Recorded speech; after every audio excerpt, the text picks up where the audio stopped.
The group of psychological symptoms that occur to some persons in an abusive or hostage situation is known as Stockholm Syndrome. Niles Bajort, a medical professor who specialized in addiction research and was a psychiatric consultant, was known for naming the syndrome. The syndrome is also known as Survival Identification Syndrome.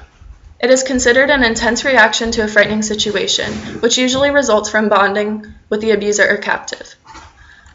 Stockholm Syndrome first occurred from a bank robbery that took place in Stockholm, Sweden, and results from the persons abused or held captive developing a bond with their abuser or captor. However, there are forms of treatment and ways to prevent it.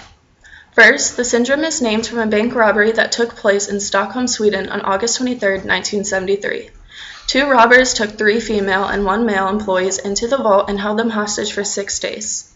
The hostages were strapped with dynamite while held captive.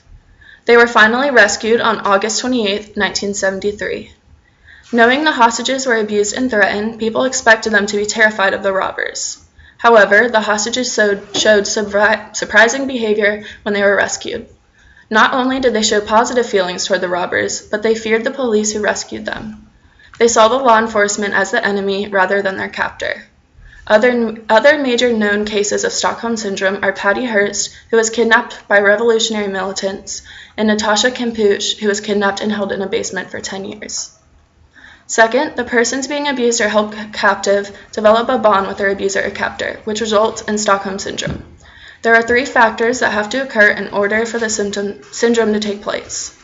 These factors include the situation lasting for several days, the hostage takers or abusers stay in contact with the hostages or persons being abused, and the hostage takers or abusers show kindness towards the hostages or persons being abused. People who are in frightening situations are usually willing to do anything in order to survive.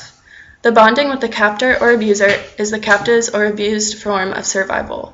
Stockholm Syndrome does not only occur to people who have been held hostage, but also to people who have been abused, such as abusive relationships. The abuser can be a husband or wife, boyfriend or girlfriend, or father or mother.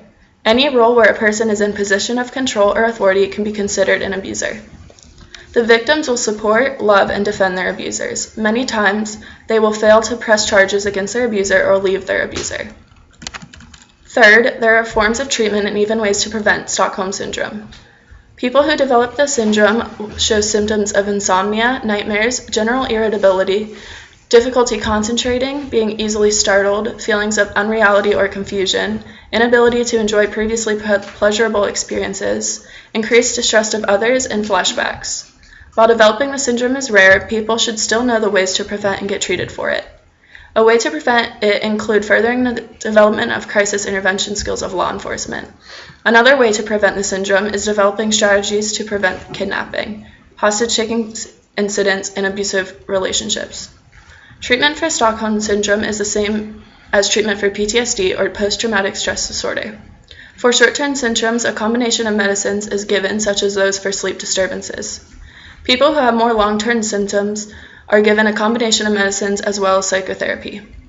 Overall, the people with Stockholm Syndrome need time to cope and understand what happened. Stockholm Syndrome are the psychological symptoms that occur when persons held hostage or in abusive relationships develop a bond with their captor or abuser. The syndrome is named from a bank robbery that took place in Stockholm, Sweden. The hostages showed sympathy for their captor and saw the law enforcement as the enemy. People who have been held captive develop a bond with their captor in a form of survival. People who are in abusive relationships believe they love their abuser and will support and defend them. There are forms of treatment and ways to prevent Stockholm Syndrome. The syndrome has the same symptoms and treatments as PTSD. The symptoms that occur are considered an intense reaction to a frightening situation. People diagnosed with Stockholm Syndrome have to deal with the psychological symptoms while trying to cope with the crisis that happened.